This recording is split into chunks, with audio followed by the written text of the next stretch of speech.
What's going on, everybody? It's your boy C-Zar, and we are talking about syrup today, Maple Finance. Hit that like button, you guys. Subscribe if you want to see more content like this, and let's get into it, okay? It's the 10th day of May today, and here we are at about 27.7 cents, up 13.7% on the day as of now. A little bit of a double top look here. I don't know if it is a double top or not. Let me see. What's Coinbase look like? It might be a bit of a double top. But I doubt that we stop here. I think that we do continue to go higher. A lot of people, whenever they see this in the RSI, you see these deep readings that are like at an 80 whatever, a 90 whatever. You think, oh my God, it's so overbought. Now's when it crashes. No, that's oftentimes not the case. In fact, actually, that oftentimes not the case. Let me explain here, right? Generally, whenever you get overbought to this extent, you do cool off. And then there's a little cool off that happens, a little consolidation phase that happens. And then you tend to see another reading that's back in the overbought zone that gives you a lower high or something, and maybe even more readings that give you other lower highs, stuff like that, right? This is just the beginning. When you get these kind of deep readings on the first one, clearly this was the first one, even this was the first one. That's not what I mean. I just mean the first time that you get these deep readings, it tends to beget more growth as time goes on, setting you up for an inevitable downtrend that will lead to a larger correction overall. But for the time being, what this is telling me is not that the party's almost over, it's that the party's only just getting started, right? That's what I'm saying. From a high here to a low, you can see that we've gone up to our primary extension area, right? Our primary target zone, the 24 cent to 32 cent area here. You're consolidating right below it, and you've just broken through and gotten into this zone again. 7 hours, 42 minutes left in this day. If you can close here, I think that you will continue proceeding higher. You will see a 32 cent price. And if you do close any given day above 32 cents, you automatically gain access to the secondary zone, which is 40 cents to 73 cents. Not financial advice, not a financial advisor. I absolutely believe that you're going to go to this zone and beyond by the end of June, by the end of July, right? You might even be at 70 cents by the end of this month. I don't know. But you got a lot of growth to go. That's what I do know, or what I believe to know at least. Maple Finance syrup here. By the way, not financial advice, not a financial advisor, but I think, I don't know, it's like 50-50 with the meme coins sometimes, man. Like, you can either win or lose them, but I think this Tron Bull, I think this thing's about to rip. I don't know. Justin Sun owns Poloniex. Poloniex Exchange said all eyes on Torn. I don't know. I think that's a typo, but this is the Tron Bull, right? And then Justin Sun, Tron meme season is coming. I mean, this thing's only at a $3 million market cap. We've seen so many old school meme coins, right? And maybe not even old school, but just like some of the coins that came out earlier this cycle, like Bonk, like Mudang, like Toshi, like Pepe, more than that even, that have recently pumped. I think that Tron, if I remember last time, earlier this cycle when the meme season was really in full effect, last time it was like Ethereum and Solana memes were pumping, really Solana memes were pumping, and then Tron memes pumped afterwards. So it makes sense. This, not financial advice, not a financial advisor, but if you're looking for a meme play, $3 million market cap, pretty low. Anyways, looking at syrup, that's what I was trying to do. I got distracted because I saw that right there. I've meant to talk about that on other videos that I made today, but I didn't. I'm not saying buy this thing. I'm just saying if you're looking for a meme play, maybe. Don't put your life savings into it, but it could do well. You never know. Market cap is 296 million for Maple Finance.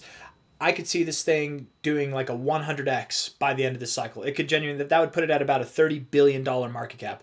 200x would put it at about a $60 billion market cap. Those are extremely high numbers, extremely high levels, but they're very attainable and very possible to achieve levels. It's not like I'm asking the world of this thing. I'm not saying you will see a 100x or that you will see a 200x. I'm just saying you're capable of it. By the end of the cycle, by the end of this move, by the end of June, I would be very surprised, Syrup, if you saw anything less than a 4x from here. Right? If you stopped at 91 cents to $1, I'd be pretty surprised if that's all you saw by the end of June. By the end of May, maybe you're there. Maybe you're at 73 cents, something like that. But by the end of June, my expectations would be that you're at about $1.66 between there and $3.78, somewhere in this kind of area here. It's very rare that we go off of our deeper extensions past the 3618 or even to the 3618 and beyond. But this is all we have at this point in time. We don't have really anything else. And this is where I think the MPL chart might help us out. Yes, good. We still have it. MPL. Let's see. Yes. Okay. Cool. It's gonna they're gonna get rid of it. So while we have it, we're still gonna use it. But let's just see here what this tells us, because this is the syrup chart. This is syrup's history. It's the same thing, but obviously it's a different coin now. Syrup is different than maple, but from a high to a low, the expectation would be to go anywhere between $54.91, $91. So that would be 91 cents for syrup, 54. So I don't think that you stop there. Where were we saying syrup would go? Hold on. It would likely go somewhere between $1.66 to $3.78. Okay, so that'd be like $100 to $300 for maple. Okay, yeah, I could see that. 135. So yeah, $1.35 for syrup to potentially $4 for syrup, somewhere in that zone. I could see that happening. I don't know. I don't know which one's more likely to have. You know, like it's kind of hard to tell with this chart here, because we don't have all the all-time history, and the extensions kind of get lost in the translation. But I think that you could see a price, yeah, something all the way up here. I really do think that you could stop just below $4 there at about a 13x move. So something between about a 13x to at least a 6x, I would say, something in that area. That's what I'm expecting of this thing by the end of June, if not early July. And that was my chair. If anybody's wondering, that was just my chair. Okay. Okay, I'll do it again one more time. Nope, it didn't work that time. That's incriminating. All right, that's very incriminating. I don't know why I did it twice, but it's not doing it now. But I swear it was my chair. Okay. If we're looking at this on a 4-hour basis, getting to the short term stuff here. 4-hour time frame, you've only just gotten into the overbought zone. You've only just broken out of this consolidation phase, right? You moved up, you consolidated, and you didn't move down. Now you're moving up again. I'm assuming that you're just getting started with your next phase up and that you will go higher, okay? That's the expectation. You got a little bit of volume building up here as you're coming up. It could be a double bottom or a double top. Maybe you are finding resistance, but I doubt it. No, it's not bearish divergence. This is not bearish divergence. Don't consider it as that. This is bearish divergence, so look, it's a lower high. Yeah, but it's not. It's a higher high than this high. It's higher high than these highs. It's not bearish divergence. This is a trick. It's a trap. And if we do move down from here even a little bit, people might think that it's bearish divergence, but then it just sets you up for this inevitable pump that's going to come. And it is coming. It definitely is coming.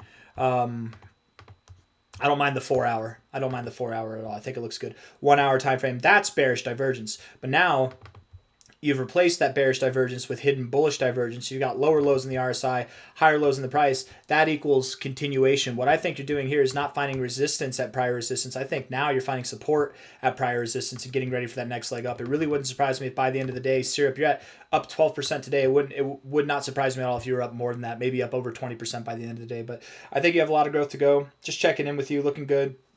This overbought reading on the RSI is something to marvel at, not something to be afraid of. Likely it does imply that once we get to the 90 or around there, maybe even just above there, we'll see a little bit of a consolidation phase, probably akin to something like this for like a week or two.